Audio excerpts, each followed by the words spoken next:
ఈ సమయం ముందు బైబిల్ తరగతిలో మనం ధ్యానించబోతున్నటువంటి లేఖన భాగం ఏంటంటే, చూడండి, మొదటి రాజుల గ్రంథం 12వ అధ్యాయము 26 నుంచి 33 వచనాలు మనం ధ్యానించబోతున్నాం. 26 నుంచి 33 వచనాల వరకు ఈరోజు మనం బైబిల్ తరగతిలో వాక్యాన్ని నేర్చుకోబోతున్నాం.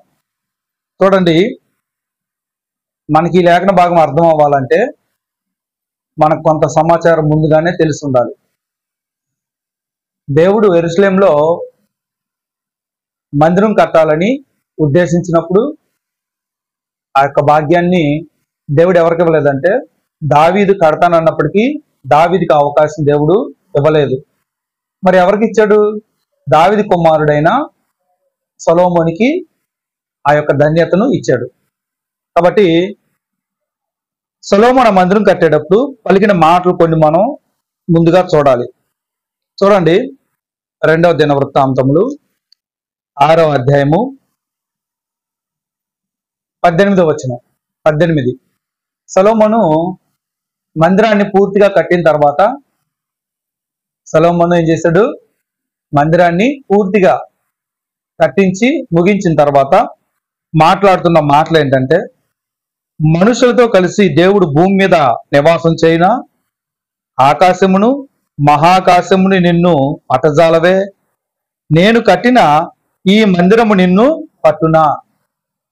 కాబట్టి దేవునికి మనుషులకు ఉన్నట్టు శరీరాన్ని కాపాడుకోవటానికి మనకి ఇండ్లు ఎలా ఉన్నాయో, దేవునికి హస్తకృతములైనటువంటి ఆలయాల్లో దేవుడు నివసింపడు అన్న విషయము సొలొమోనుకి తెలుసా లేదా? తెలుసు. కానీ ఆ మందిరంలో దేవుడు తన యొక్క ప్రత్యక్షతను కనపరచడానికి ఇష్టపడ్డాడు. ఇశ్రాయేలీలతో మాట్లాడటానికి, ఇశ్రాయేలీలకు తన యొక్క ధర్మ విధులు తెలపడానికి, ఆ మందిరంలో తన సన్నిధిని ఉంచడానికి ఆయన ఇష్టపడ్డాడు. ఇది పాత నిబంధనలో జరిగింది. చూడండి, సొలొమోను చేసేటువంటి ప్రార్థనలో చూడండి ఏమని అడుగుతున్నాడు దేవుణ్ణి. 20వ వచనం. నీ సేవకులు ఈ స్థలము తట్టు తిరిగి చేయు విన్నపములను వినుటకై నా నామమును అచ్చట ఉంచదనని నీవు సెలవిచ్చిన ఈ స్థలముననున్న ఈ మందిరం మీద నీ కనుదృష్టి రాత్రింబగళ్ళు నిలుచునుగాక. సెలవిచ్చింది ఎవరంట? నీవు సెలవిచ్చిన ఈ స్థలముననున్న దేవుడే సెలవిచ్చాడు ఈ మందిరం కట్టమని. కాబట్టి ఆ మందిరం మీద నీ కనుదృష్టి రాత్రింబగళ్ళు నిలుచును గాక. నీ సేవకుడును నీ జనులైన ఇశ్రాయేలీయులను ఈ స్థలము తట్టు తిరిగి చేయబోవు ప్రార్థనలను నీవు ఆలకించుము. ఆకాశముననున్న నీ నివాస స్థలమందు ఆలకించుము. ఆలకించినప్పుడు క్షమించుము. ఏమని అడిగాడు సొలొమోను? నేను మందిరం కట్టాను, నీవు సెలవిచ్చినట్లు నేను మందిరం కట్టాను, కట్టి ముగించాను. ఎవరైనా సరే ఈ యొక్క మందిరం వైపు తిరిగి మోకరిల్లి నమస్కరించి ఏవైనా మనవలు కోరుకుంటే, దేవునికి ఏదైనా మనవి చేసుకుంటే ఏం చేయమన్నాడు? ఆలకించమని కోరుకున్నాడు. యూదులు యెరూషలేంలో కాకుండా వేరే దేశంలో ఉన్నారనుకోండి, వారు ఎటువైపు తిరిగి ప్రార్థించేవారు? యెరూషలేం వైపు తిరిగి ప్రార్థించేవారు. ఆ యెరూషలేం ఉదాహరణకి ఆ పడమర వైపు ఉందనుకోండి, పడమర వైపు తిరిగి కిటికీ తలుపులు తీసి, కిటికీ ఉంటే ఉదాహరణకి దానియేలు ఉన్నప్పుడైతే ఆ రూమ్ లో కిటికీ ఉండేది, ఆ కిటికీ తీసి యెరూషలేం వైపు తిరిగి ప్రార్థన చేసేవాడు. ఎందుకని? సొలొమోను అడిగాడు, ఈ మందిరం వైపు తిరిగి ఎవరైనా ప్రార్థన చేస్తే వారి యొక్క మనవి ఆలకించుము అని. కాబట్టి దేవుడు హస్తకృతములైనటువంటి ఆలయాల్లో నివసింపడు గాని ఆ మందిరము కట్టివ్వమని దేవుడే కోరుకున్నాడు. కాబట్టి దేవుడే ఇష్టపడి ఏం చేశాడంటే ఆ మందిరంలో తన యొక్క ప్రత్యక్షతను కనపరిచేవాడు. యాజకులు ఉండేవారు కదా, ప్రధాన యాజకులు, వారితో మాట్లాడేవాడు దేవుడు. అలాగే యూదులు బయట ఉండి, ఇశ్రాయేలీలందరూ బయట ఉండి ఎక్కడైనా దూరంగా ఉన్నప్పుడు మందిరం వైపు తిరిగి ప్రార్థన చేస్తే వారి మనవులు ఆలకించులాగున అనుమతి ఇవ్వమని దేవుణ్ణి అడిగాడు. అయితే ఇందులో మనం గమనించాల్సింది ఏంటంటే మందిరం కట్టించింది ఎవరు? సొలొమోను. సొలొమోనికి పుట్టినటువంటి కుమారుడు రెహబాము. సొలొమోను యొక్క కుమారుడు ఎవరు? రెహబాము. సొలొమోను తర్వాత రాజు అవ్వాల్సింది ఎవరు? రెహబాము. ఓకే, రెహబామును గుర్తు పెట్టుకోండి. ఇప్పుడు మొదటి రాజులు 11వ అధ్యాయము 26, 11, 26. మరియు సొలొమోను సేవకుడైన యరొబాము సహా రాజు మీదకి లేచెను. ఎవరెవరికి పట్టలేదు ఇక్కడ? రాజు అయినటువంటి సొలొమోనికి యరొబాముకి ఇద్దరికి మధ్య క్లాష్ అనేది వచ్చేసింది. వారిద్దరి మధ్య ఏమొచ్చినాయి? భేదాభిప్రాయాలు అనేవి వచ్చినాయి.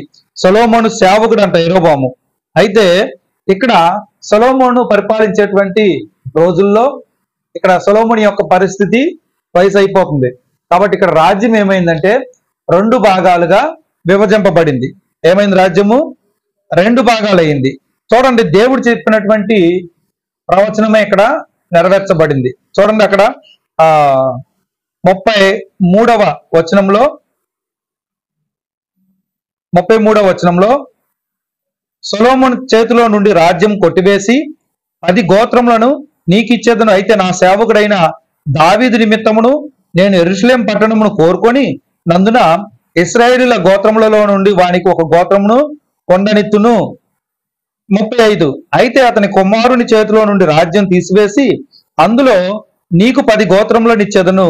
నా నామమును అక్కడ ఉంచుటకు నేను కోరుకొనిన పట్టణమైన యెరూషలేములో నా ఎదుట ఒక దీపము నా సేవకుడైన దావీదునకు ఎల్లప్పుడూ ఉండినట్లు అతని కుమారునికి ఒక గోత్రమునిచ్చేదను. నేను నిన్ను అంగీకరించినందున నీ కోరిక అంతటి చొప్పున నీవు ఏలుబడి చేయుచు ఇశ్రాయేలు వారి మీద రాజువయ్యుందువు. ఇశ్రాయేలీలు 12 గోత్రాలు, మొత్తం 12 గోత్రాలు 2 భాగాలు అయిపోయినాయి. ఇశ్రాయేల్ రాజ్యం మొత్తం ఎంత? 12 గోత్రాలు. 12 గోత్రాలు 2 భాగాలు అయిపోయినాయి. 10 గోత్రాలు ఒకవైపు, 2 గోత్రాలు ఒకవైపు అయిపోయినాయి. 10 గోత్రాలు ఏమో ఉత్తరం వైపు, 12 గోత్రాల్లో 10 గోత్రాలేమో ఉత్తరం వైపు, మిగతా 2 గోత్రాలు దక్షిణం వైపు. అంటే ఇశ్రాయేల్ 2 భాగాలైంది, ఉత్తర రాజ్యము, దక్షిణ రాజ్యము. ఇప్పుడు చెప్పండి, దక్షిణ రాజ్యంలో యోధా బెన్యామీను. దక్షిణం వైపు ఎవరో 2 గోత్రాలు? యోధా, బెన్యామీను. మిగతా 10 గోత్రాలు ఉత్తరం వైపు ఉన్నారు. పెద్ద రాజ్యం ఏది? వీటిలో 10 గోత్రాలు, ఉత్తర రాజ్యం పెద్దది. కానీ దేవుడు తాను సెలవిచ్చినట్లు కట్టిన మందిరం ఎటువైపు ఉంది? ఉత్తరం వైపు ఉందా, దక్షిణం వైపు ఉందా? దక్షిణం వైపు ఉంది. సొలొమోను చేత దేవుడు కట్టించినటువంటి మందిరం ఎటువైపు ఉంది? 10 గోత్రాల వైపు ఉందా, ఈ 2 గోత్రాల వైపు ఉందా? 2 గోత్రాల వైపు ఉంది. ఇప్పుడు చెప్పండి, దేవుడు తన చిత్తానుసారంగా కట్టించినటువంటి మందిరము ఎక్కడుంది? దక్షిణం వైపు, దక్షిణ రాజ్యంలో ఉంది. ఉత్తర రాజ్యంలో లేదు. ఉత్తర రాజ్యంలో దేవుడు కట్టమని చెప్పలేదు. కానీ సొలొమోనుకి చెప్పి సొలొమోను చేత దేవుడు దక్షిణం వైపు కట్టించాడు. ఇప్పుడు ఉత్తర దక్షిణం ఎందుకు చెప్పాల్సి వస్తుందంటే ఇక్కడ 2 భాగాలు అయింది కాబట్టి. ఈ 2 భాగాల్లో మందిరం ఎటువైపు వచ్చేసింది? ఇప్పుడు దక్షిణం వైపు వచ్చింది. చూడండి, దక్షిణ భాగాన్ని పరిపాలిస్తుంది ఎవరంటే రెహబాము, సొలొమోను కుమారుడైన రెహబాము. మరి ఉత్తర భాగాన్ని పరిపాలిస్తుంది ఎవరు? 10 గోత్రాలని? యరొబాము. ఎవరతను? తన గురించి ఏమని రాసింది? సేవకుడు, సొలొమోను సేవకుడైన యరొబాము. సొలొమోను సేవకుడైన యరొబాము వచ్చేమో 10 గోత్రాలను పరిపాలిస్తుంటే 2 గోత్రాలు దక్షిణ వైపు ఉన్నాయి. ఆ దక్షిణ వైపు ఉన్న 2 గోత్రాలను పరిపాలిస్తుంది ఎవరంటే ఆ రాజ్యాన్ని, దక్షిణ రాజ్యాన్ని పరిపాలిస్తుంది ఎవరు? రెహబాము. 2 రాజ్యాలుగా విడిపోయినాయి సొలొమోను కాలంలో. 2 రాజ్యాల్లో ఉత్తర భాగమేమో 10 గోత్రాలు, దక్షిణ భాగమేమో 2 గోత్రాలు. దక్షిణ రాజ్యాన్ని పరిపాలిస్తుందేమో రెహబాము. రెహబాము అంటే ఎవరు? సొలొమోను కుమారుడు. అలాగే సొలొమోను యొక్క సేవకుడైన యరొబామేమో ఉత్తర రాజ్యాన్ని యరొబాము పరిపాలిస్తున్నాడు. ఎందుకు ఇలా జరిగింది? ఇశ్రాయేల్ రాజ్యం రెండు భాగాలు ఎందుకు అయిందంటారు? ఇది మంచి పరిణామమేనా? రాజ్యం విడిపోవటం అనేది మంచిదా చెడ్డదా? మంచి పని అన్నది కాదు కదా. ఎందుకు విడిపోయినట్లు అంటే, దావీదు ఎలాగైతే యథార్థంగా జీవించాడో, దావీదు దేవుని హృదయానుసారుడిగా ఎలాగైతే జీవించాడో, అలాగూ దావీదు కుమారుడైన సొలొమోను అలా జీవించాల. సొలొమోను విగ్రహాలకి ధూపం వేశాడు, విగ్రహాల దగ్గర ఏం చేశాడు? ధూపం వేశాడు. అలాగే అన్యజనుల యొక్క ప్రతిమలకు ఏం చేశాడు? నమస్కరించాడు. దేవునికి అసహ్యమైన పనులు సొలొమోను చేశాడు. సృష్టికర్తను మరిచి సృష్టాన్ని ఏం చేశాడు? పూజించాడు. అందుకే దేవుడు ఏం చేశాడు? సొలొమోను చేతిలో నుంచి రాజ్యాన్ని తీసివేసి రెహబాముకు 2, యెరోబాముకు 10 రాజ్యం 2 భాగాలైంది. సొలొమోనుకు విరోధంగా ఉన్నటువంటి యెరోబాము రెహబాముకు కూడా ఎలాగుంటాడు? విరోధంగానే ఉంటాడు, ఉన్నాడా? కాబట్టి ఇద్దరు రాజుల మధ్య సఖ్యత ఉందా? లేదు. 2 రాజ్యాలు విడిపోయినాయి, ఇద్దరు రాజుల మధ్య సఖ్యత అనేది లేదు. చూడండి, మొదటి రాజుల గ్రంథం 12వ అధ్యాయము 26. ఇప్పుడు మనం ఇంట్రడక్షన్ చూసాం కాబట్టి ఇప్పుడు మనం చదువుతుంటే అర్థమైంది. చూడండి 26వ వచనం నుంచి, ఈ జనులు యెరూషలేము నందున్న యెహోవా మందిరమందు బలులు అర్పించుటకు ఎక్కిపోవచ్చుండిన ఎడల ఈ జనుల హృదయము యోధారాజైన రెహబాము అను తన యజమాని తట్టు తిరుగును. యెరోబాము ఏమని ఆలోచిస్తున్నాడు తెలుసా? ఇశ్రాయేలీలందరూ సంవత్సరానికి ఒకసారి ఏం చేయాలి? పండగలు చేయాలా? ఇశ్రాయేలీలకు 3 పండుగలు ఉన్నాయా లేవా? దేవుడు నియమించిన పండుగలే అయ్యి. పస్కా పండుగ, పర్ణశాలల పండుగ, పెంతెకోస్తు పండుగ, 3 పండుగలు ఉన్నాయా? మరి ఆ పండుగలు చేయాలంటే ప్రతి ఒక్కరూ ఇశ్రాయేలీలందరూ ఎక్కడే చేరాలి? మందిరం దగ్గరికి వెళ్ళాలి. యెరూషలేములో ఉన్న మందిరం దగ్గరికి వెళ్ళాలి. అక్కడికి వెళ్ళి బలులు అర్పించాలి. కానీ ఇప్పుడు ఏమైపోయింది? ఇశ్రాయేలీలు ఏమైపోయారు? రాజ్యం 2 భాగాలైంది. మరి దక్షిణ రాజ్యంలో ఉంది మందిరం. అది దేవుడి చిత్తానుసారంగా కట్టించిన మందిరం ఎక్కడుంది? దక్షిణ రాజ్యంలో ఉంది. దానికి రాజు ఎవరు? రెహబాము. తన దగ్గర ఉన్న జనులు రెహబాము రాజ్యంలోకి వెళ్ళి అక్కడ బలులు అర్పించడానికి ఒప్పుకుంటాడా? ఒప్పుకోడు కదా. ఒప్పుకోడు అంటే ఎవరికి వ్యతిరేకం? అది దేవునికి వ్యతిరేకం. దేవుడు 2-3 మందిరాలు కట్టించమని చెప్పలా. ఇశ్రాయేలీలు ఎక్కడున్నా సరే ఇశ్రాయేలీలందరికీ దేవుడు కట్టించిన మందిరం ఒకటే, అదే సొలొమోను కట్టించిన మందిరం. ఇశ్రాయేలీలందరికీ మందిరం ఒకటే. కానీ మనుషులు విడిపోయారు, ఇక్కడ గోత్రాలు విడిపోయినాయి. మరి ఇక్కడ సంవత్సరం వచ్చేసరికి 3 పండగలు చేయాలి, బళ్ళు అర్పించాలి అక్కడ. మరి వీరిలో యూనిటీ ఉందా? లేదు కదా. పైగా ఉత్తర రాజ్యానికి చెందిన యెరోబాము ఏమని ఆలోచిస్తున్నాడు? నా దగ్గర ఉన్న ప్రజలు యెరూషలేముకి ఎక్కిపోతున్నారు అనుకోండి, యెరూషలేములో ఉన్నటువంటి రాజు పట్ల ఈ యొక్క ప్రజలకు ఏం కలిగిద్ది? అభిమానం అనేది కలిగిద్ది. వీరి యొక్క హృదయం ఎటువైపు తిరిగిద్దంట? యెరోబాము వైపు తిరుగుతుంది. నా ప్రజల యొక్క హృదయము ఎటువైపు తిరిగిద్దంట? రెహబాము వైపు తిరుగుతుంది అని భయపడ్డాడు. ఎవరు? యెరోబాము. కాబట్టి నా ప్రజల్ని ఎక్కడ పంపించకూడదు? యెరూషలేములోకి పంపించకూడదు. పంపిస్తే ఆ దక్షిణ రాజ్యంలోనికి పంపిస్తే నా ప్రజలందరూ ఎవరిని అభిమానిస్తారు? వారి హృదయాలు ఎటు తిరుగుతాయి? రెహబాము వైపు తిరుగుతాయి. అంటే తన స్వార్థం కోసం, తన దురాలోచన కోసం అవసరమైతే ఆరాధించడానికి వెళ్ళే వాళ్ళని సైతం ఆపటానికి నిర్ణయించుకున్నాడు. ఆరాధించడానికి వెళ్ళే వారిని ఆపటానికి ప్రయత్నించాడు. ఎవరు? యెరోబాము. చూడండి, యోధా రాజైన రెహబామును తన యజమానుని తట్టు తిరుగును, అప్పుడు వారు నన్ను చంపి యోధా రాజైన రెహబామునొద్ద మరలా చేరుదురు. వీళ్ళు ఒకటైపోతారు. ఈ 10 మంది గోత్రాలకు సంబంధించిన వారు, ఆ మిగతా 2 గోత్రాల వారు ఇద్దరి మధ్య సఖ్యత కుదుర్చబడి ఇద్దరు బాగున్నారు అనుకో, వారు ఒకటే నన్నేం చేస్తారు? యెరోబాముని చంపేస్తారని భయపడ్డాడు. కాబట్టి ఏం చేయాలని ఆలోచించాడు. మరి చూడండి, యోధా రాజైన రెహబామునొద్ద మరలా చేరుదురు, రాజ్యం మరలా దావీదు సంతతి వారి దగును అని మళ్ళీ 12 గోత్రాలు ఎవరి ఆధీనంలోకి వెళ్ళిపోతాయి? దావీదు సంతతి వారి కంటే రెహబాము కిందకి వెళ్ళిపోతాయి. కాబట్టి 10 గోత్రాల వారిని నేను కాపాడుకోవాలి. కాబట్టి 10 గోత్రాల వారికి మిగతా 2 గోత్రాల వారికి మధ్య సంబంధాలు ఉండకూడదు. కానీ వారిద్దరం కలుపుతుంది ఏంటి? దేవుని మందిరం. సొలొమోను కట్టించిన దేవుని మందిరం వల్ల ఏమవుతుంది? దూరంగా ఉండాల్సిన వారు పండగలు వస్తే బళ్ళు అర్పించాలంటే ఎక్కడికి వెళ్తున్నారు? మా వాళ్ళు అంతా ఎక్కడికి వెళ్తున్నారు? యెరూషలేముకి వెళ్తున్నారు. మనోళ్ళు అక్కడికి వెళ్తాం ఏంటి? ఈ మందిరం ఉండబట్టే కదా, ఈ మందిరం వల్లే కదా ఈ 10 మంది 12 గోత్రాలు కలుసుకుంటున్నారు. ప్రతి సంవత్సరం బళ్ళు అర్పించడానికి వెళ్తున్నారు. అసలు మన వాళ్ళు ఎవరు అక్కడికి వెళ్ళకూడదు అంటే ఏం చేయాలి? అక్కడ మందిరం అన్నం ఉండకూడదు. లేదా నేనన్నా అలాంటి మందిరం ఒకటి ఇక్కడ కట్టాలి. అంతే ఆలోచించేది ఎవరైనా. మనం అక్కడికి వెళ్ళేది ఏంటి? మన ఊర్లోనే పెట్టిద్దాం హాస్పిటల్. మన వాళ్ళు అక్కడికి వెళ్తాం ఏంటి? మన పిల్లలు పక్కింటికి వెళ్తాం ఏంటి? పిల్లలు టీవీ చూడటానికి. అప్పు చేశాను నేనే కొంటా టీవీ, మీరు వెళ్ళమాకండి అంటాం.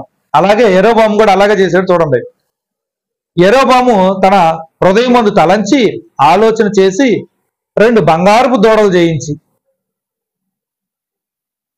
ఏం చేయించాడు? 2 బంగారపు దూడలు. మరి మామూలు దూడలు అంటే ఎవరు చూడరు కదా. మామూలు దూడలు ఎవరైనా చూస్తారా? మా తెలీదా ఏంటి అంటారు. బంగారపు దూడలు అంటే చూడటానికి ఇష్టపడతారు. విగ్రహాలకి చూడండి, జనులను ఆకర్షించడానికి ఏం పెడతారు? విగ్రహాలకి ఆభరణాలు, బంగారం పెడతారు. బంగారం అయితేనే అందరూ బాగా చూస్తారు విగ్రహాల వైపు. దూడలు కూడా ఎటువంటి దూడలు తయారు చేశాడు? బంగారపు దూడలు చేయించి జనులను పిలిచి యెరూషలేమునకు పోవుట మీకు బహు కష్టం. జనుల గురించి ఎంత మంచిగా ఆలోచిస్తున్నాడో చూడండి. ఇది మంచి రాజులాగా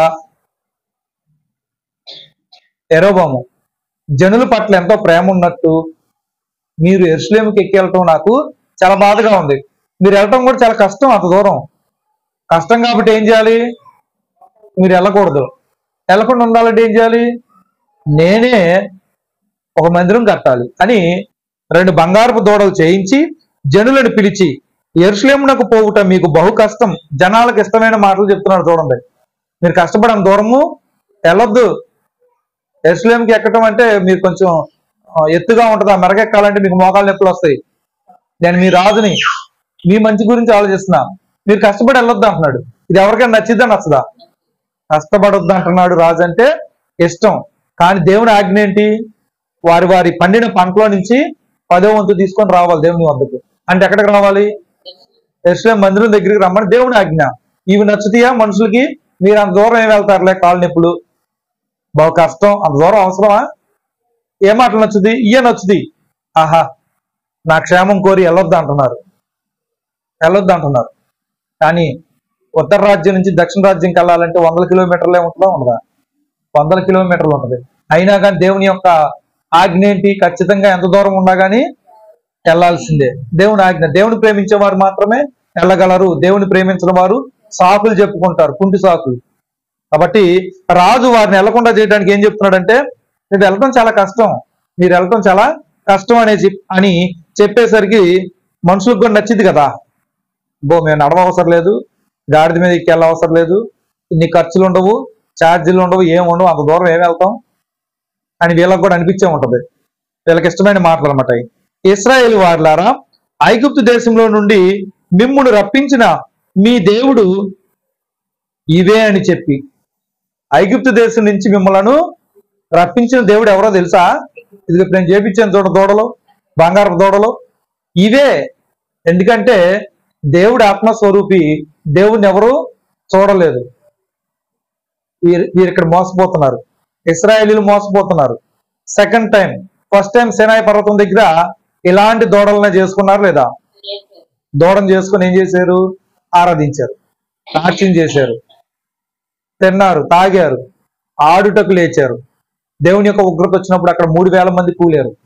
అయితే కొంతకాలం గడిచిన తర్వాత, ఎన్నో తరాలు గడిచిన తర్వాత మరల ఏమయ్యారు? అయ్యే మాట్లాడుతున్నారు. మళ్ళీ ఈ రాజు అయ్యే చెప్తున్నాడు. ఏమని? మిమ్ములను ఐగుప్తు దేశం నుంచి నడిపించినటువంటి దేవుడు ఎవరో తెలుసా? నేను చేపించాను చూడు 2 దూడలు, అవే అని చెప్పగానే ఎదురు మాట్లాడాలి ఎవరు? చూడండి, ఎవరు ఎదురు మాట్లాడాల? చూడండి, దేవుడు ఇవే అని చెప్పి, దేవుడు అంటున్నాడు, 2 దూడలు చేపించాడు. మళ్ళీ ఇవే అని చెప్పి ఒకటి బేతేలు నందును ఒకటి దాను నందును ఉంచెను. సొలొమోను కట్టించింది ఒకటే మందిరం. నేనైతే 2 దూడలు, బంగారపు దూడలు చేపించి మీకోసం ఎన్ని కట్టించాను మందిరాలు? 2 మందిరాలు కట్టించాను. ఒకటేమో బేతేలులో, ఒకటేమో దానులో. బేతేలు నందు ఒకటి, దాను నందు ఒకటి ఉంచెను వారికి అందుబాటులో. అంటే ఈ మందిరం కట్టమని చెప్పింది ఎవరు? యెరోబాముకి ఈ మందిరాలు కట్టమని చెప్పింది ఎవరు?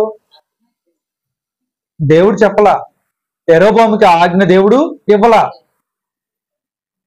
దేవుని హృదయానుసారుడైన దావీదుకే దేవుడు ఆధిక్యత ఇవ్వలా. నువ్వు యుద్ధాలు చేసి నీ చెయ్యి రక్తంతో తడిసింది కాబట్టి నువ్వు కట్టడానికి వీల్లేదు అన్నాడు దావీదునే. యెరోబాముకి ఇచ్చాడు అసలు ఆజ్ఞ. దేవుడి మందిరం ఆల్రెడీ కట్టబడి ఉంది. ఇశ్రాయేల్ అందరికి ఒక మందిరమే. కానీ యెరోబాము ఏం చేశాడు? దేవుడు చెప్పకపోయినా మనుషులు ఎవరు ప్రశ్నించరు కదా, వారు మంచిగా చెప్పినట్టు చెప్పాడు. చాలా కష్టపడుతున్నారు యెరూషలేము వెళ్ళని. కానీ కష్టపడుతున్నారా అన్న మాట నిజమై ఉండొచ్చు, కానీ దేవుడు చెప్పిన ఆజ్ఞను పాటించే వారికి అది కష్టం అనిపించిందా? మరి ఈ రోజుల్లో పక్కనే ఉన్నా కానీ బైబిల్ తరగతికి రావాలంటే ఎన్ని కారణాలు చెప్తున్నారు. 100 కిలోమీటర్లు వెళ్తున్నాము మనం, 100 కిలోమీటర్లు. వారు ఉత్తరం నుంచి దక్షిణానికి వెళ్ళాలంటే 100 కిలోమీటర్లు నడవాలి. డబ్బులు ఉన్న వాళ్ళు అయితే వేరే వెహికల్స్ మీద ఎక్కి వెళ్తారు. పేదవారు అయితే ఏం చేస్తారు? కొన్ని రోజుల ముందే బయలుదేరి నడుచుకుంటూ వెళ్తారు. ఎందుకని? అది దేవుని ఆజ్ఞ. దేవుని ఆజ్ఞ తప్పకూడదని చెప్పి వారు ఎంతో కష్టపడి వెళ్ళేవారు. దేవుని ప్రేమించే వారికి ఆ కష్టం కూడా ఎలా ఉంటది? దేవుని నిమిత్తం నేను శ్రమ పడుతున్నాను, దేవుడిచ్చిన ఆజ్ఞను నేను పాటిస్తున్నాను అనే సంతోషం వారికి లోపల ఉంటుంది. సాతానుడు ఏమని ప్రేరేపిస్తాడంటే, అంత అవసరమా? అంత దూరం వెళ్ళపోతే ఏమైంది? ఈ రోజు వెళ్ళపోతే ఏమైంది? రోజు వింటున్నావు ఒక వాక్యం, ఈ రోజు వెళ్ళపోతే ఏమవుతుంది అన్నప్పుడు ఏం నచ్చుతుంది మనకి? ఇవే నచ్చుతాయి. కానీ మీ పక్కనే విశ్వాసంలో బలంగా ఉన్నవారు ఏం చెప్తారు? ఈ రోజు ఏంటి, ఆ రోజు ఏంటి? నువ్వు భోజనం డైలీ చేయట్లేదా? మంచినీళ్ళు డైలీ తాగట్లేదా? మరి వాక్యానికి వచ్చేసరికి ఈ రోజు ఎందుకులే ఏంటి? ఆత్మీయ ఆహారం అనేది దూరం చేసుకోవచ్చా? చేసుకోకూడదు. ఇశ్రాయేలీయులకి దేవుడు ఇచ్చినటువంటి ఒకే ఒక మందిరం కట్టమని సొలొమోనుకి ఆజ్ఞాపించాడు. ఆ ఒక్క మందిరమే దేవుని చిత్తానుసారమైనటువంటి మందిరం. దేవుడు ఇచ్చినటువంటి ఆజ్ఞ ఆ ఒక్క మందిరమే.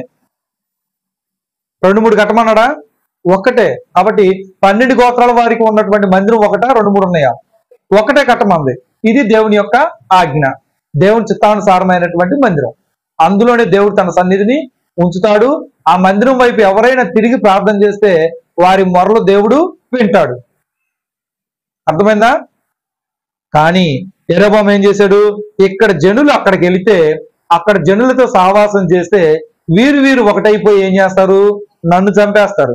నన్ను చంపి మళ్ళీ ఈ 10 గోత్రాలు 12 గోత్రాలు కలిసిపోతారు. దావీదు సంతతి వారికి రాజ్యం మొత్తం చెందుతుంది. కాబట్టి ఏం చేయకూడదు? నేను ఇక్కడ ప్రజలను అక్కడ పంపించకూడదు. కాబట్టి నేనే 2 దేవుళ్ళు తయారు చేశాను. యెరోబాము ఏం చేశాడు? 2 దేవుళ్ళను తయారు చేశాడు. అంటే దూడలో. యెరోబాము మాత్రం దేవుని చూశాడా? చూడలేదు కదా. ఎవరు దేవుని చూడలేదు కాబట్టి ఏ ఆకారం అంటే ఆ ఆకారం ఇచ్చేసి దానికి పేరు కూడా వాళ్ళే పెట్టుకుంటారు. కాబట్టి 2 దూడలు తయారు చేసి, మామూలు దూడలు అయితే ఎవరు చూడరు కదా, అసహ్యంగా ఉంటుంది కదా. బంగారపు దూడ అనుకో, బంగారం కోసం వస్తారు కదా చూడటానికి. వాడి బంగారపు దూడలను చేయించాడు. ఒకటేమో బేతేల్లో పెట్టాడు, ఇంకోటేమో దాను నందు. 2 వేరు చోట్ల పెట్టాడు. దాను వరకు ఈ రెంటిలో ఒక దానిని జనులు పూజించుట వలన రాజు చేసిన కార్యము పాపమునకు కారణమాయను. ఈ రెండిట్లో ఒక దానిని జనులు ఏం చేస్తున్నారు? పూజిస్తున్నారంట.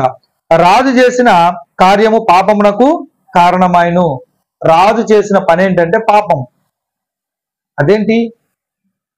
చక్కగా 2 మందిరాలు కడితే పాపం అంటున్నారేంటి? దేవుడు పాపం అంటున్నాడేంటి? దూడలు యెహోవా అవుతాడా? దూడలు అవుతాయి కానీ, మనుషులు తయారు చేసిన బొమ్మలు వట్టి బొమ్మలు అవుతాయి కానీ దేవుడు అవుతాయా? అవ్వవు కదా. కాబట్టి విగ్రహాలు చేసి వాటికి పూజించి వారు ఏం చేస్తారు? పాపం చేస్తున్నారు.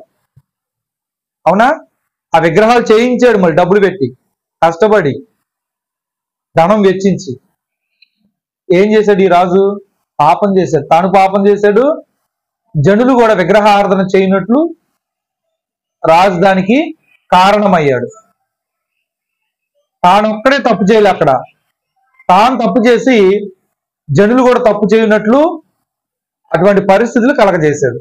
చూడండి, విగ్రహారాధన చేయొచ్చు అని ఉందా ధర్మశాస్త్రంలో? దేవుడు ఒక్కడే. కాబట్టి దేవుడు సర్వాంతర్యామి, సర్వశక్తిమంతుడు, ఆత్మస్వరూపి. కాబట్టి విగ్రహాలకు దైవత్వం అనేది ఉండదు. కానీ ఇక్కడ ఏం చేశాడు యెరొబోము? మనుషులందరూ విగ్రహారాధన చేసేలాగా ఆ రెండిట్లో ఒక దాని దగ్గర పూజించేలాగా కారణమయ్యాడు. చూడండి, మరియు అతడు ఉన్నత స్థలములను కట్టించి మందిరంగా ఏర్పరిచి మనుషులకు ఏమి ఇష్టపడతారు? అది కూడా మందిరాలు ఎట్లా ఎట్లా ఉంటే ఇష్టపడతారు? చిన్నవి ఇష్టపడతారా, పెద్ద పెద్దవి ఇష్టపడతారా? అందుకే ఏం చేశాడు చూడండి, తెలివిగా వేరే చోటకి ఈ జనులు వెళ్లకుండా ఉండినట్లు ఉన్నత స్థలములను కట్టించి మందిరంగా ఏర్పరిచి, ఉన్నత స్థలములు, ఎత్తైన స్థలములు తీసుకున్నాడు, వాటిపైన మందిరాలు కట్టించేశాడు. అది కూడా ఆకర్షణగా అందరూ చూసి మాదే బాగుంది మందిరము, ఇక్కడ దేవుడు ఉంటాడు. మనుషులు కట్టించినటువంటి వాటిలో దేవుడు ఉంటాడా? అంటే దేవుడు మనలాంటి బలహీనత ఉంటుందా మనుషులకు ఉన్నట్టు? మనము చిన్నలు చూస్తేనే ఒకలాగా చూస్తాం, పెద్దలు చూస్తే వామ్మో అంటాం. దేవుడు అలా అంటాడా మనలాగా? దేవుడికి తెలియని ఏమన్నా ఉన్నాయా? సృష్టి మొత్తం ఆయనది కాదా? కానీ మనుషులు మాత్రం ఏం చేస్తారు? ఉన్నత స్థలములను చూస్తే ఎంత బాగుంది, ఎంత గొప్పగా ఉంది, రండి చూద్దాం అని చెప్పి అందరిని తీసుకొని వెళ్తారు. ఇంకా అక్కడ తప్ప వేరే చోటకి వెళ్ళరు. అంటే ఏం చూస్తున్నారు వీళ్ళు? ఒక మనిషి కట్టించినటువంటి ఉన్నత స్థలాలను చూస్తారే కానీ ఆ దేవుడు కట్టించమని చెప్పాడా? దేవుడు కట్టించమని చెప్పింది యెరూషలేములో ఉన్న దేవుని మందిరం ఒకటే, సొలొమోను కట్టించిన మందిరం ఒకటే. కానీ ఇవి మాత్రం మనిషి తన ఇష్టానుసారంగా కుయుక్తిగా కట్టించుకున్నాడు. తన స్వార్థం కోసం కట్టించి అక్కడ 2 దూడలను పెట్టి అందులో ఒకటి పూజింపబడినట్లు ఉన్నత స్థలములను ఏర్పరిచాడంట. చూడండి, ఉన్నత స్థలములను కట్టించి మందిరంగా ఏర్పరిచి లేవీలు కాని సాధారణమైన వారిలో కొందరిని యాజకులుగా నియమించను. మామూలుగా అయితే దేవుని మందిరంలో పనిచేయాలంటే వారు ఏ వంశస్థులై ఉండాలి? దేవుని మందిరంలో పనిచేయాలంటే ఎవరు పడితే వాళ్ళు పనిచేయచ్చా? లేవి వంశస్థులు మాత్రమే పనిచేయాలా కదా? కానీ ఈ రాజు ఏం చేశాడు? లేవీలను కాకుండా తనకిష్టమైన వారిని యాజకత్వం చేయడానికి నియమించాడు. తనకిష్టమైన వారిని యాజకులుగా నియమించాడు. అసలు ఇతను కట్టించిందే దేవుని మందిరం కాదు. ఎందుకని? తాను దూడను పెట్టాడు, తాను ఇష్టానుసారంగా కట్టుకున్నాడు తప్ప దేవుడు కట్టమన్న మందిరాలు అవి కావు. పైగా ఇతను చేసిన మిస్టేక్ ఏంటంటే యాజకులను కూడా లేవీలను కాకుండా ఎవరు నియమించాడు? సాధారణమైన వ్యక్తులు. రాజుకి ఎవరెవరైతే ఇష్టమో తనకిష్టమైన వారిని యాజకులుగా నియమించాడు. కానీ దేవుని మందిరంలో దేవుని సేవ చేయడానికి ఎవరు మాత్రమే లోపల ప్రవేశించాలి? లేవీలు మాత్రమే ప్రవేశించాలి. ఇక్కడ అన్ని రూల్స్ కి విరుద్ధం ఉన్నాయి. చూడండి, 3 పాయింట్లు చెప్తాను. సొలొమోనుకి చెప్పినట్లు యెరొబోముకి దేవుడు మందిరం కట్టమని చెప్పలేదు. రెండోది, ఏం మిస్టేక్ చేశాడు? దూడకు ఏమని పేరు పెట్టాడు? యెహోవా అని పేరు పెట్టాడు. దూడలను తయారు చేసి ఆ దూడలను ఏమన్నాడు? దేవుడు అన్నాడు. రెండో మిస్టేకు. నెక్స్ట్, మందిరంలో ఎవరు పనిచేయాలి? లేవీలు పనిచేయాలి. లేవీలు పనిచేయాల్సిన చోట ఎవరు నియమించాడు? తనకిష్టమైన వాళ్ళని నియమించాడు. అంటే ఏ వంశస్థులైనా ఎవరైనా యాజకత్వం చేయొచ్చు అని నియమించాడు. 3 తప్పులు చేశాడు. మనుషులు తయారు చేసినటువంటి విగ్రహాల దగ్గర ఏమి నివసిస్తాయి? దెయ్యాలు నివసిస్తాయి. ఇప్పుడు చెప్పండి, ఈ మందిరం మనుషులకు నచ్చవచ్చు, వాక్యానుసారంగా చూస్తే ఈ మందిరానికి దేవునికి ఏమైనా సంబంధం ఉందా? ఎందుకని? దేవుడు సెలవిచ్చిన మందిరం కాదు. విగ్రహారాధన జరుగుతుందంటే దేవుడు విగ్రహారాధన ఒప్పుకుంటాడా? ఒప్పుకోడు. విగ్రహాల దగ్గర జరిగేటువంటి ఆరాధన దేవుడికి వ్యతిరేకమైందా? దేవుడు సమ్మతించేదా? దేవుడికి వ్యతిరేకమైనది. అంటే దేవుడికి సంబంధం లేదంటే వారు చేసేటువంటి ఆరాధన దేనికి చేసినట్లు? దెయ్యాలకు చేసినట్లు. చూడండి ఎన్ని మిస్టేక్స్ ఉన్నాయి ఇక్కడ. కానీ మనుషులు అక్కడికి వెళ్ళటమైనా మానుతున్నారా? మనుషులు మానట్లా. కానీ ఏమనుకుంటున్నారు? మేము కూడా దక్షిణ రాజ్యంలో ఉన్నట్లు మాకు కూడా మందిరాలు 2 ఉన్నాయి. నీకు ఒకటే, మాకు 2 ఉన్నాయి మందిరాలు. మాకు 2 మందిరాలు ఉన్నాయి. మాకు మాకు మీలా కాదు, దగ్గరగా ఉన్నాయి, బేతెల్లో ఒకటి ఉంది, దానిలో ఒకటి ఉంది అని చెప్పుకుంటున్నారు వీళ్ళు. వారికి శాపాలు వస్తున్నాయా దీవెనలు వస్తున్నాయా వాళ్ళకి అనవసరం. మందిరం ఉంది, వెళ్తున్నామా వస్తున్నామా, ఇంకంతే. మనుషులు అంతకు మించి ఏం ఆలోచించరు. ఈ రోజుల్లో కూడా అంతే కదా. మందిరానికి వెళ్ళి వచ్చామంట, అది ఏం మందిరము? దేవుని చిత్తానుసారమైన మందిరమేనా? దేవుని చిత్తానుసారమైన సంఘమేనా? ఇన్ని క్వశ్చన్స్ వేసుకొని వెళ్తున్నారా? ఇన్ని ప్రశ్నలు వేసుకొని వెళ్తున్నారా? దగ్గరగా ఉందని ఒక కారణం చేత వెళ్తారా? ఇప్పుడు వీళ్ళకి యెరొబెయాము చేసింది అదే. దగ్గరగా ఉంటే మనుషులు వింటారు. మీరు అంత కష్టపడి వెళ్ళాలా, అంత కష్టపడి వెళ్ళొద్దు అనేసరికి బా రాజుకి మేమంటే అంత ప్రేమ అనుకున్నారు. చూడండి, అతను దేవుని యొక్క శాపానికి గురయ్యే విధంగా ప్రవర్తించాడు. అలాగే పాపం చేసి అతనితో పాటు జనులందరూ పాపం చేయలాగున ప్రతి ఒక్కరు ఏం చేశారంట? ఆ విగ్రహారాధనని చేశారు. చూడండి, యాజకులను కూడా తన ఇష్టం వచ్చిన వాళ్ళు నియమించేశాడు. 32వ వచనం, మరియు యెరొబెయాము యూదా దేశమందు జరుగు ఉత్సవము వంటి ఉత్సవమును 8వ మాసము 15వ దినమందు జరుపు నిర్ణయించి బలిపీఠం మీద బలులు అర్పించుచూ వచ్చెను. జనులు ఏమని అడుగుతారు? మందిరాలు అయితే కట్టావు, 2 మందిరాలు బాగానే ఉంది, కట్టావు ఇష్టం వచ్చినట్లు, మరి దేవుడు చెప్పినట్లు ఉత్సవాలు చేయాలిగా. ధర్మశాస్త్రంలో మోషేకి చెప్పినట్లు ఏం చేయాలి? ఉత్సవాలు చేయాలని ఉంది కదా. మరి ఆ ఉత్సవాలు దక్షిణ రాజ్యంలో వాళ్ళు చేస్తున్నారు, మనం చేయలేదనుకో మనం ఎవరిని వ్యతిరేకించినట్లు? దేవుడిని వ్యతిరేకించినట్లు అంటారు కదా జనులు. కాబట్టి ఏం చేస్తున్నాడు యెరొబెయాము? యెరూషలేములో ఉన్నటువంటి సొలొమోను మందిరం దగ్గర జరిగే ఉత్సవాలు లాంటి ఉత్సవాలు ఇక్కడ కూడా జరిపిస్తున్నాడు. లాంటి అంటేనే అర్థం చేసుకోవాలి మీరు, 2 ఒకటనే వేరు వేరేనే. నీలాంటి వారిని ఎక్కడో చూశానంట అంటే మీరిద్దరు ఒకటనే. నీలాంటి వారిని ఎక్కడ చూశానంటే వాళ్ళు వేరు, నువ్వు వేరు. ఇప్పుడు ఏమైపోయింది? సొలొమోను కట్టించిన మందిరం దగ్గర జరిగేటువంటి ఉత్సవాలు లాంటిది ఎక్కడ జరుగుతున్నాడు ఇప్పుడు? జనులు అడుగుతారు కాబట్టి ఆ పండగలు అడుగుతారు, ఉత్సవాలు అడుగుతారు, అక్కడ విధించిన కట్టడలు మరి ఇక్కడ ఇయ్యి అని అడుగుతారు కదా. కాబట్టి అక్కడ జరుగుతున్నట్లే ఇక్కడ కూడా యెరొబెయాము ఏం చేశాడు? అలాంటి ఉత్సవాలు 8వ మాసము 15వ దినమందు జరుపు నిర్ణయించి బలిపీఠం మీద బలులు అర్పించుచూ వచ్చెను. యెరూషలేములో ఎలాగైతే బలు అర్పిస్తారో ఆ మందిరం దగ్గర, అలాంటి బలులే వీళ్ళు కూడా ఇక్కడ ఏం చేస్తున్నారు? సమాధాన బలులు, దహన బలులు అర్పిస్తున్నారు. అంటే జనాలను ఏమని మోసం చేయాలని? అక్కడ జరిగినట్లు ఇక్కడ కూడా జరుగుతుంది. 2 ఒకటే అని నమ్మించడానికి. 2 ఒకటే అవుతాయా? మరి చూడటానికి ఎలా ఉంది? 2 ఒకటిలాగానే ఉంది.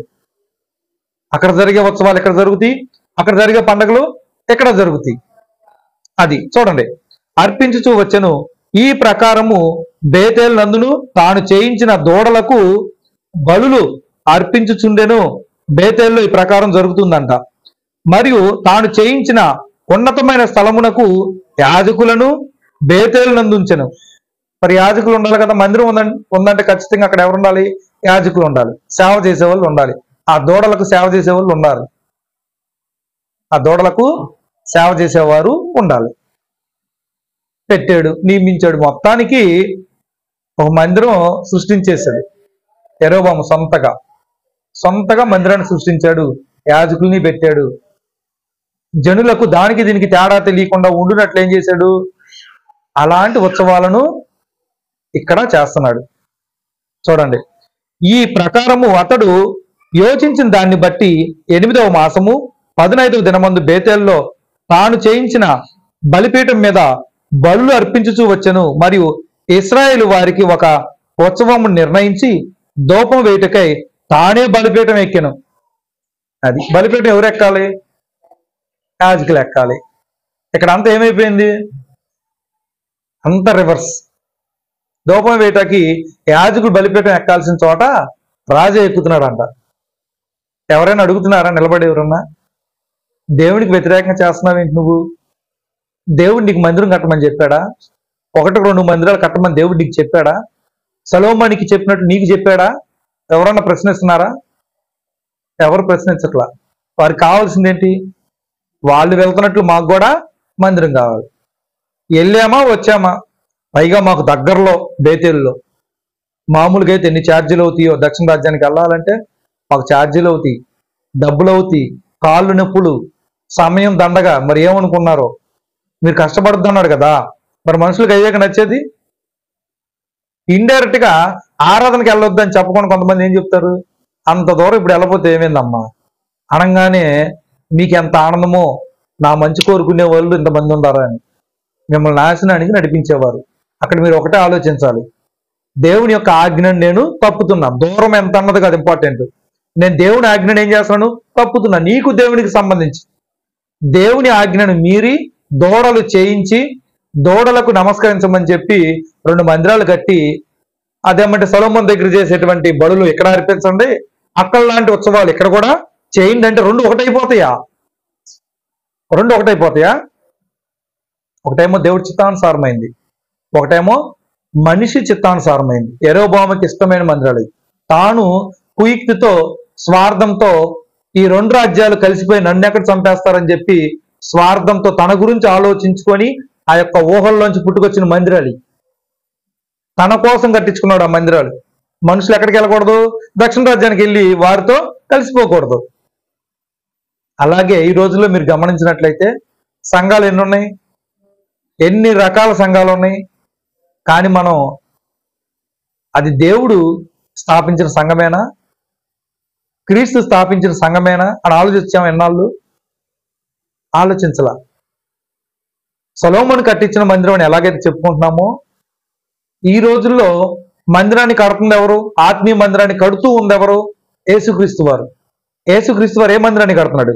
ఆత్మీయ మందిరం, ఆత్మీయ ఆలయాన్ని కడుతున్నాడు. అంటే తన సంఘాన్ని కట్టేశాడా? ఇంకా కడతానే ఉన్నాడా? ఇంకా కడతానే ఉన్నాడు. ఇంకా చాలా మంది క్రీస్తు సువార్తను విని బాప్తిసం తీసుకొని క్రీస్తులోకి వస్తున్నారు. కాబట్టి క్రీస్తుకి ఒక సంఘం ఉందా? చాలా సంఘాలు ఉన్నాయా?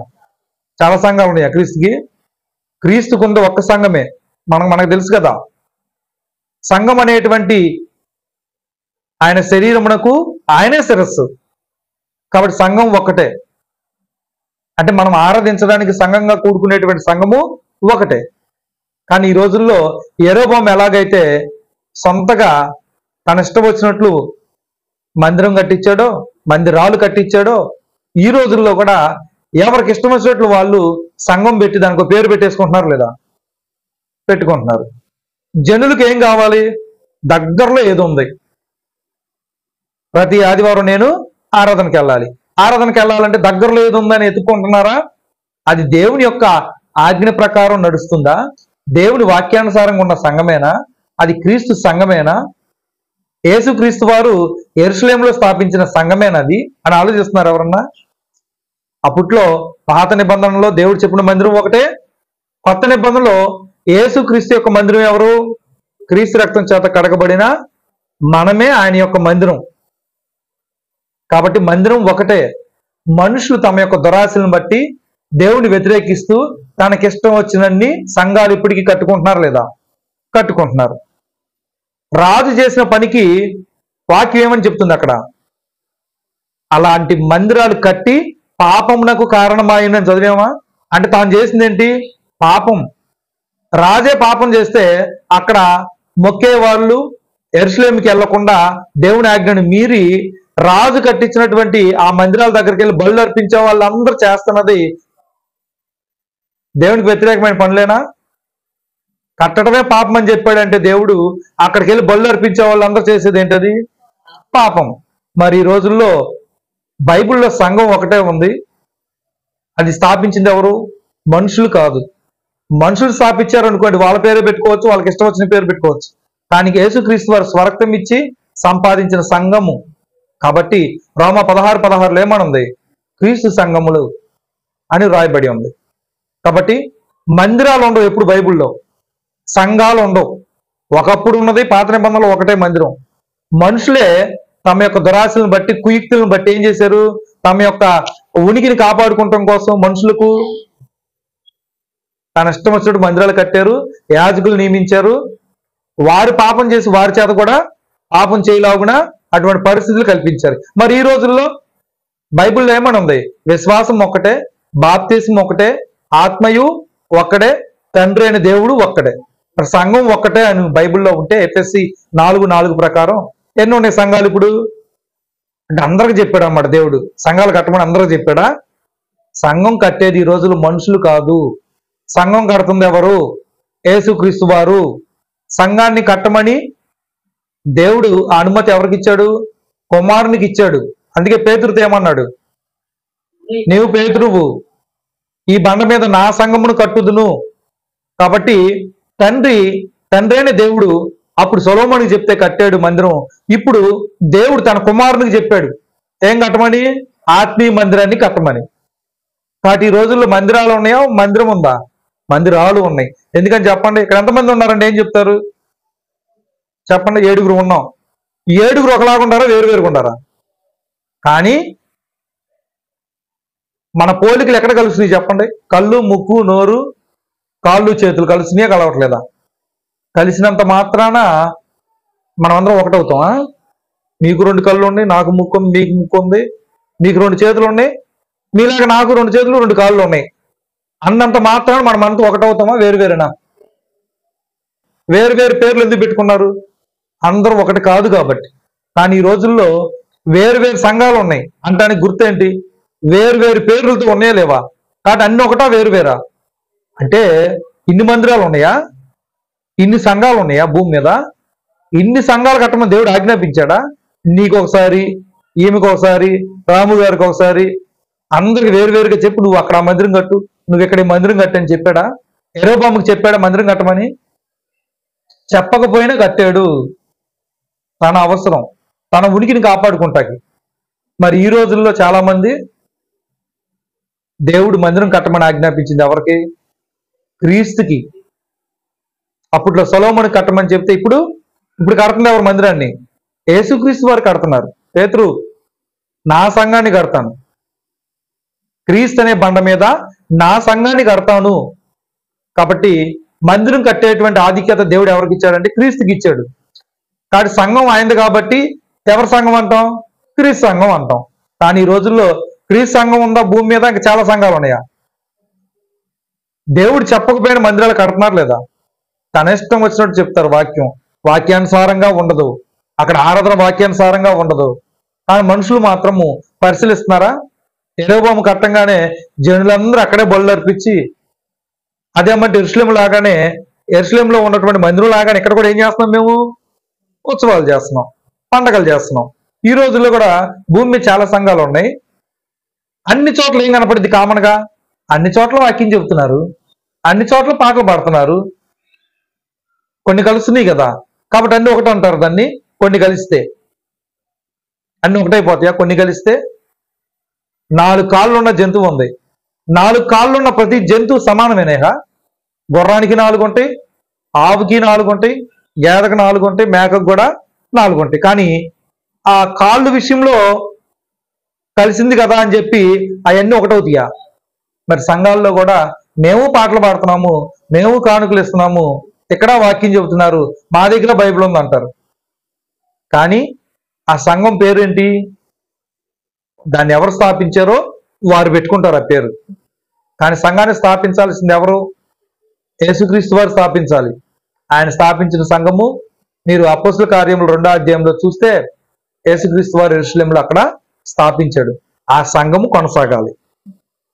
ఇవి కాకుండా మనుషులు స్థాపించిన సంఘాల్లో ఆరాధిస్తే దేవుని చిత్తానుసారంగా ఆరాధిస్తున్నట్ల, మనుషుల యొక్క చిత్తానుసారంగా ఆరాధిస్తున్నట్ల. అలాగే యెరొబోము ఇష్టాన్ని నెరవేర్చి బళ్ళు అర్పించిన మనుషులందరూ ఏమైపోయినట్లు? దేవుని బాధ పెట్టినట్లు. అందుకే దేవుడు చెప్పకపోయినా ఆ యొక్క మందిరాలు కట్టినటువంటి ఆ యెరొబోము చేసిన పని ఏమైంది? పాపమునకు కారణమైంది. ఈ రోజుల్లో కూడా ఆల్రెడీ యేసుక్రీస్తు వారు సంఘాన్ని స్థాపిస్తే 2000 సంవత్సరాల క్రితమే సంఘాన్ని స్థాపిస్తే ఆ సంఘం క్షేమాభివృద్ధి చెందాలి. కానీ మనుషులు ఎవరికి ఇష్టం వచ్చినట్లు వారు, అంత దూరం మీరు ఎందుకు వెళ్తారు, ఇక్కడికి మీరు ఎందుకు వెళ్తారు అని ఏం చేస్తున్నారు? ఎవరి కాళ్ళు దగ్గరలో వారు ఇష్టం వచ్చినట్లు సంఘాలు స్థాపించి వాక్యానికి విరుద్ధంగా అక్కడ ప్రవర్తిస్తూ ఆరాధిస్తున్నారు. కాబట్టి ఆరాధించే ప్రతి వారు నిత్య జీవాన్ని స్వంతరించుకుంటారా? వాక్యానుసారంగా ఆత్మతో సత్యంతో ఆరాధించే వారు మాత్రమే పరలోకానికి వెళ్తారా? ఆత్మతో సత్యంతో మాత్రమే ఆరాధించేవారు వెళ్తారు తప్ప మనుషులు స్థాపించిన సంఘాలకు వెళ్ళి మేము అక్కడ ఆరాధిస్తున్నామంటే నిన్ను పరలోకానికి తీసుకెళ్లాల్సింది ఎవరంటే ఆ సంఘాన్ని ఎవరు స్థాపించారు, అక్కడ ఆ ఊర్లో ఆ సంఘాన్ని పెట్టింది ఎవరో వాళ్ళే తీసుకెళ్ళాలి.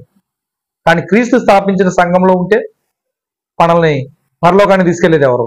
యేసుక్రీస్తు వారు తీసుకెళ్తారు. అవునా? నేను రాము గారి ఇంటికి వచ్చాను, నా యోగక్షేమాలన్నీ కూడా ఎవరు చూసుకుంటారు? పక్కింటి వాళ్ళు చూసుకుంటారు, వీళ్ళు చూసుకుంటారా? అలాగే క్రీస్తు శరీరంలోకి వస్తే మనకు అన్ని విషయాలు పట్టించుకునేది ఎవరు? యేసుక్రీస్తు వారు పట్టించుకుంటారు. అలా కాకుండా ఎవరో ఒక మనిషి సొంతగా ఒక సంఘం పెట్టి సొంతగా అక్కడ ఆరాధన చేస్తున్నాడు అనుకో, మీరు వెళ్ళి అక్కడ ఆరాధిస్తున్నారు అనుకో, మిమ్మల్ని నిత్య జీవానికి తీసుకెళ్లాల్సింది ఎవరు? ఆయనే తీసుకెళ్ళాలి, అతనే తీసుకెళ్ళాలి ఇంకా. కాబట్టి పాత నిబంధనలో ఉంది ఒక మందిరమే, అది కాకుండా మిగతా మందిరాలు ఇవి వచ్చినా కానీ అది దేనికి కారణమైంది? పాపానికి కారణమైంది. ఈ రోజుల్లో యేసుక్రీస్తు వారు స్థాపించిన సంఘము ఒక్కటే ఉంది, యెరూషలేములో స్థాపించిన సంఘము. ఇప్పటికీ అదే కొనసాగుతూ అదే క్రీస్తు శరీరంలో అవయవాలుగా మనం చేర్చబడాలి తప్ప ఎవరో మనుషులు స్థాపించారు, ఉన్నత స్థలముల మీద పెద్ద పెద్ద బిల్డింగ్లు కట్టారు, పెద్ద పెద్ద టవర్స్ కట్టారు, కోట్లు పెట్టి కట్టారు, దాని మీద సిలువు నిలబెట్టారంటే అది నీకు ఆనందాన్ని ఇవ్వచ్చు. దేవుడికి ఇష్టమా? దేవుడు అటువంటి చూడలేదా? కంటికి ఇంపుగా ఉంటే అది ఆరాధన కాదు కదా. కాబట్టి మనుషులు యెరూషలేముకి వెళ్లకుండా ఆ యెరొబోము చేసినటువంటి పని ఏంటి? మనుషులకు నచ్చేలాగా, కళ్ళకి నచ్చేలాగా ఏం చేశాడు? ఉన్నత స్థలములను కట్టించాడు. ఇంకా అక్కడ చూస్తే మనుషులు ఎక్కడికి వెళ్ళాలనిపించాలన్నమాట. ఇక మాకు ఇది చాలు. ఎంత చక్కగా కట్టాడు యెరొబోము. కట్టడాలు ఒక మనిషిని కాపాడతాయా? దేవుని వాక్యానికి లోపడాలా? ఈ రోజుల్లో మనుషులను ఆకర్షించడానికి చేస్తున్న ప్రయత్నం ఏంటి? పెద్ద పెద్ద కట్టడాలు కడుతున్నారు, ఎన్నో డబ్బులు ఖర్చు పెట్టి పెద్ద పెద్ద కట్టడాలు కడుతున్నారు, ఎన్నో కోట్లు వెచ్చిస్తున్నారు. కానీ సువార్త చెప్పడానికి ఎవరన్నా వచ్చి ప్రయాసపడుతున్నారు? ఇంటికి వచ్చి ఎవరన్నా సహాయం చేస్తున్నారా? సువార్త పరిచయం చేస్తున్నారు ఎవరన్నా? లేదు. మీరు వెళ్ళాల్సిందే అక్కడికి. వారు ఏది చెప్తే అది మీరు వినాల్సిందే. అవునా? ఆ కోట్లేదు దానికి పెట్టే బదులు నశించే ఆత్మల యొద్దకు దైవజనులు వెళ్తానికి ఖర్చు అయిద్దా అవదా? ఆ ఖర్చు ఏదో వాటికి పెట్టారనుకోండి, ఎంతమంది రక్షించబడతారు? కానీ ఏం చేస్తున్నారు? పెద్ద పెద్ద బిల్డింగ్లు కట్టి, ఉన్నతంగా కట్టి, మనుషులను ఆకర్షించేలాగా యూట్యూబ్లోను ఫేస్బుక్లోను పెడుతున్నారు. దేవుడు అనేక ఆత్మలు రక్షించబడినట్లు ప్రయాసపడమన్నాడే కానీ పెద్ద పెద్ద బిల్డింగ్లు కట్టమని చెప్పాడా? యెరొబోము చేసింది అదే. మనుషులందరూ యెరూషలేముకి వెళ్లకుండా అక్కడ ఆగిపోవాలి. అక్కడ ఆగిపోవాలంటే ఏం చేయాలి? కట్టడాలు ఎలా ఉండాలి? కంటికి ఇంపుగా ఉండాలి. ఈ రోజుల్లో ఉన్నాయి పెద్ద పెద్ద కట్టడాలు. వాళ్ళ చోట ఆ చర్చి బాగుంటది, ఈ చర్చి బిల్డింగ్ బాగుంటది. ఎందుకని చెప్పుకుంటున్నారు? మనుషులు కట్టించి నీ బాగుంటాం ఏంటి? అక్కడ వాక్యానుసారంగా దేవుడు చెప్పినట్లు ఆరాధిస్తున్నారా లేదా? అది కదా చూడాల్సింది. అలా మనుషులు అప్పట్లో యెరొబోము చేసిన పనిని అక్కడున్న జనులు కూడా అలాగే ఆలోచించాలి. దేవుడు చెప్పనే చేస్తున్నాడు ఏంటి ఈరోజు? అతను చేసిందే పాపం. ఇప్పుడు మేము కూడా అక్కడికి వెళ్తే మేము కూడా ఏం చేసినట్టు? పాపం చేసినట్టే. కాబట్టి ఈ రోజుల్లో మనం తీసుకోవాల్సిన జాగ్రత్తలు ఏంటంటే, హస్తకృతములైన ఆలయాలు చూసి, మనుషులు ఎన్నో డబ్బులు పెట్టి వెచ్చించినటువంటి కట్టడాలు చూసి మనం అందులో దేవుడు నివసిస్తాడని ఎప్పుడు అనుకోవద్దు. ఆకాశ మహాకాశములు సైతము పట్టజాలమని చెప్పాడు సొలొమోను. నేను కట్టించే మందిరం ఏ పాటిది అన్నాడు. కాబట్టి ఈ రోజుల్లో కట్టడాలను చూసి మోసపోవద్దు. నెక్స్ట్ ఏం చూసుకోవాలి? అక్కడ ఆరాధిస్తున్న దేవుడినేనా? దేవుడు చెప్పినట్లు ఆరాధిస్తున్నారు అందరూ?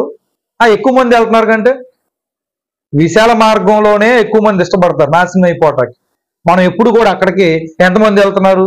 ఇక్కడికి 10 మంది వెళ్తుంది, అక్కడ 10,000 మంది వెళ్తున్నారంటే జనాలు విశాల మార్గాన్ని ఎంచుకుంటారా, ఇరుకు మార్గాన్ని ఎంచుకుంటారా? విశాల మార్గం. కంటికి ఇంపుగా ఉండాలి, మంచి మంచి మ్యూజిక్ సౌండ్స్ ఉండాలి, డీజేలు ఉండాలి, వెలుగు జిలుగులు ఉండాలి, అక్కడ కూర్చుంటే ఒళ్ళంతా ఊగిపోవాలి. అవి ఇష్టపడతారు జనాలు. సాతానుడు నిజమైనటువంటి సంఘంలో ఉండకుండా మనుషులు ఏమి ఇష్టపడతారో ఆ దురాశలను సాతానుడు ఎరిగి ఉండి వారికి ఇష్టమైనటువంటి సంఘాలు స్థాపించబడులాగన ఆల్రెడీ నియమించేశాడు భూమి మీద. అనేకులు ప్రేరేపించి రక్షణ ఉంది ఒక సంఘంలోనే. సొలొమోను కట్టించిన మందిరానికి వెళ్ళి మాత్రం బళ్ళు అర్పించాలి. ఈ రోజుల్లో ఆత్మీయ బళ్ళు అర్పించడానికి ఎక్కడికి మాత్రం వెళ్ళాలి మనం? క్రీస్తు సంఘంలోనే మన ఆత్మీయ బలులు. వేరే చోట ఉన్నాయి, నేను అక్కడికి వెళ్ళి ఆత్మీయ బళ్ళు అర్పిస్తానంటే దేవుడు చెప్పలేదుగా, దేవుడు అవి స్థాపించలేదు కదా ఆ సంఘం. అది సాతానుడు మనుషులు ప్రేరేపించి ఈ రోజుల్లో ఒక్కటి ఉండాల్సిన చోట 3,000, 4,000, 5,000 సంఘాలు వచ్చినాయా? పడుతూ ఉన్న సంఘం క్రీస్తు సంఘమే. యేసుక్రీస్తు వారే దానికి వ్యవస్థాపకుడు. ఆయనే స్థాపించాడు. స్వరక్తం ఇచ్చి మనుషులను కొన్నాడు. మిగతా వాళ్ళు ఏ మనుషులు కూడా స్వరక్తం ఇచ్చి కొన్నారా? కొనలేదు. కాబట్టి సాతానుడు అప్పటికి ఇప్పటికీ అలాగే ఉన్నాడు. మనుషుల్ని మోసపరుస్తూనే ఉన్నాడు. అప్పుడు మోసపరుస్తున్నాడు, ఇప్పటికీ కూడా నీ శరీరంలోనే రక్షణ, నేను చూడు ఎన్ని శరీరాలు చూపిస్తానని చెప్పి సాతానుడు అనేక వేల సంఘాలు స్థాపించబడినట్లు మనుషులను ప్రేరేపించాడు. మనం మాత్రం రక్షణలో కొనసాగులాగున క్రీస్తు శరీరంలో మనలను దేవుడు ఉంచినందుకు దేవునికి కృతజ్ఞతలు. అందరికీ వందనాలు.